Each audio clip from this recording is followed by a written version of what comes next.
الحمد لله الحمد لله رب العالمين وأفضل الصلاة وأتم التسليم على سيدنا ومولانا محمد وعلى آله وأصحابه أجمعين أما بعد. Today inshallah we will finish off the chapter regarding the will of Allah subhanahu wa ta'ala.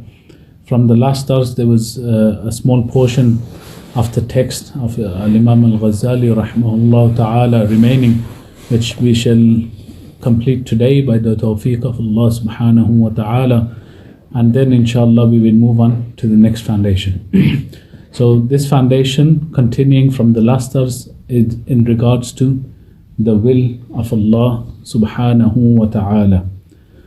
وَأَنَّ إِرَادَتَهُ قَدِيمَةٌ قَائِمَةٌ بِذَاتِهِ, that the will of Allah subhanahu wa ta'ala is pre-eternal. As we mentioned previously, all the sifat, all the attributes of Allah subhanahu wa ta'ala are pre-eternal, self-subsisting. You see, our attributes, they require something to subsist within. If we have a thought, we require a brain to carry that thought. If we have feelings, we require our heart to carry the feelings. We require something to carry it. Allah subhanahu wa ta'ala's sifat are self-subsisting. في جملة صفاته, just like all the other sifat, they are qadeem, pre-eternal. لم يزل كذلك موصوفا بها مريدا في أزله لوجود الأشياء في أوقاتها التي قدرها. Allah subhanahu wa ta'ala wills from pre-eternity, and He subhanahu wa ta'ala has pre-eternally willed for such and such thing to come into existence at such and such time. فَوُجِدَتْ فِي أَوْقَاتِهَا كَمَا أَرَادَ فِي أَزَلِهِ. And just as Allah subhanahu wa ta'ala willed in pre-eternity for such and such thing to come to existence at such and such time, then it will come at that time, as Allah subhanahu wa ta'ala will, but pre-eternal. مِنْ غَيْرِ تَقَدُّمٍ وَلَا تَأَخُّرٍ. Even by the most minute of moments, does it not come early or late. On the prescribed time when the decree of Allah subhanahu wa ta'ala is given, on that moment the thing happens and comes to existence. بل وقعت على وفق علمه وإرادته. Rather the thing occurs just as it is contained in the knowledge and will of Allah subhanahu wa ta'ala. من غير تبدل ولا تغير, without changing or any transferring of things. Now the next point, دبر الأمور لا بترتيب أفكار ولا تربص زمان فلذلك لم يشغله شأن عن شأن. You see, when we think, when we make a will to do something, we intend to do something, we require the organization of thought, what we call a thought process. For example, if you are driving the car and you suddenly need to brake, meaning your brain and you intend and will for your foot to hit the brakes. There is an entire thought process which requires one thing after the other to happen, meaning first your brain sees the hazard through the sensory perception, then the brain processes this to understand it is a hazard and I might die if I continue going at this speed. Then the brain sends the signals to whichever muscle is required, for example the foot, to contract the muscle for the foot to slam down on the brakes, and then your car begins to brake. Throughout the chapter, when we have mentioned about the irada, will of Allah subhanahu wa ta'ala, His will Jalla Jalaluhu is free from this. It does not require the organization of thought. It does not require one step after the other, and then the will be decreed, and then it will come into existence. It is free from this. And as we mentioned previously, لَيْسَ كَمِثْلِهِ شَيْءٌ. Nothing is like Allah subhanahu wa ta'ala or His attributes. Whatever can come in our brains and be comprehended entirely, Allah subhanahu wa ta'ala is beyond that thing.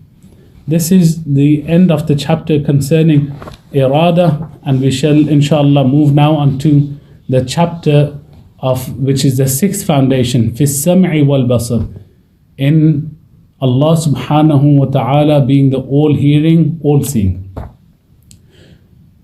We believe annahu ta'ala sami'un basir, that Allah subhanahu wa ta'ala is the all-hearing, all-seeing.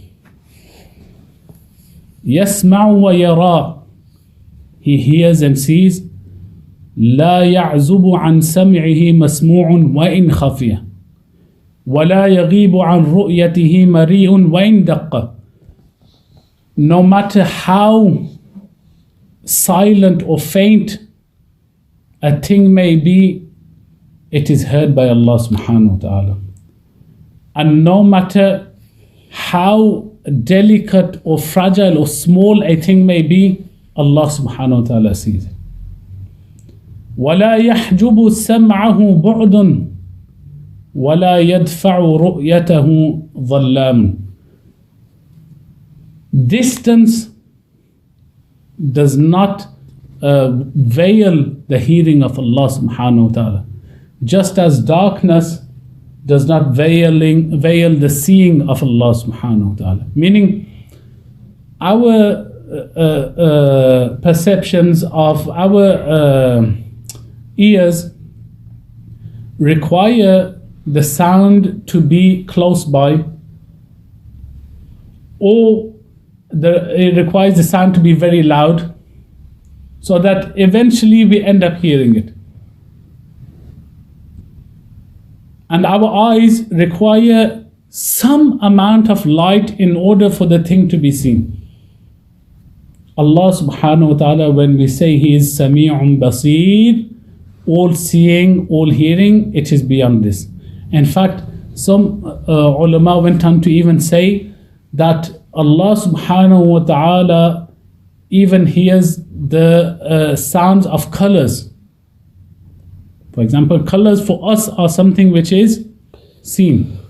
But for Allah subhanahu wa ta'ala, this is encompassed not only in His being Basir, but also in His being Sami. يرى من غير حدقة وأجفان ويسمع من غير أسمخة وآذان. He subhanahu wa ta'ala sees without the need for an eye, and He hears without the need for ears. Meaning, Allah subhanahu wa ta'ala, His seeing and hearing is beyond our comprehension, and it is different to us. Remember over here a very important point though. There was one sect of the Mu'tazila who went so far in saying that Allah subhanahu wa ta'ala, they were trying to say that Allah subhanahu wa ta'ala is not like the creation. But due to their misunderstanding of this, they took it so far that they made the sifat of Allah subhanahu wa ta'ala meaningless. So when they said He is all hearing, but nothing like us, and this is our aqeedah, that His hearing is nothing like ours, but they took it to such an extreme that basically they ended up saying His hearing in itself is meaningless. And this is a deviant belief. Look how eloquently the Quran teaches us our aqeedah to be on the perfect path. You will see in this ayah of the Quran the perfect balance of our deen. Allah subhanahu wa ta'ala stated in the Quran, لَيْسَ كَمِثْلِهِ شَيْءٌ وَهُوَ السَّمِيعُ الْبَصِيرُ. Nothing is like him, but he is all seeing, all hearing.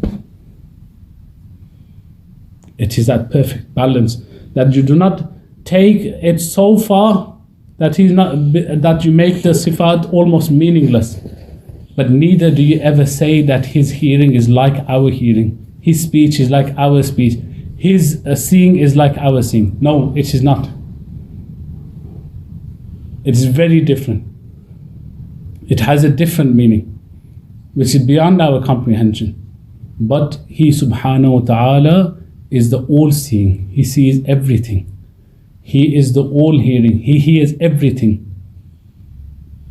And the darkness, it does not affect his sight. He subhanahu wa ta'ala sees. No matter how silent a thing may be, the faintest of sounds, Allah subhanahu wa ta'ala hears it.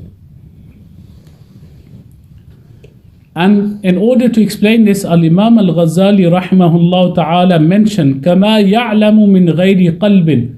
Just as we mentioned in the asl related to knowledge, for just like this, Allah subhanahu wa ta'ala knows and has knowledge without the need for a heart or brain, meaning a tool to compute it and hold that knowledge. Like we require a brain in order to grasp knowledge. وَيَبْطِشُ بِغَيْرِ جَارِحَةٍ. And just as Allah subhanahu wa ta'ala grasps without the need for a limb. إِنَّ بَطْشَ رَبِّكَ لَشَدِيدٌ. Allah subhanahu wa ta'ala seizes and grasps without the need for any limb to grasp something. وَيَخْلُقُ بِغَيْرِ آلَةٍ. Allah subhanahu wa ta'ala created this entire universe, me and you and everything, without the need for any tool. إِذْ لَا تُشْبِهُ صِفَاتُهُ صِفَاتِ الْخَلْقِ. Because the sifat, attributes of Allah subhanahu wa ta'ala in no way are similar to the attributes of creation. كَمَا لَا تُشْبِهُ ذَاتُهُ ذَاتَ الْخَلْقِ. Just as his that, his essence, in no way is similar to the essence of creation. May Allah subhanahu wa ta'ala grant us the tawfiq to understand this one. أقول قولي هذا وأستغفر الله لي ولكم وأتوب إليه. اللهم صل على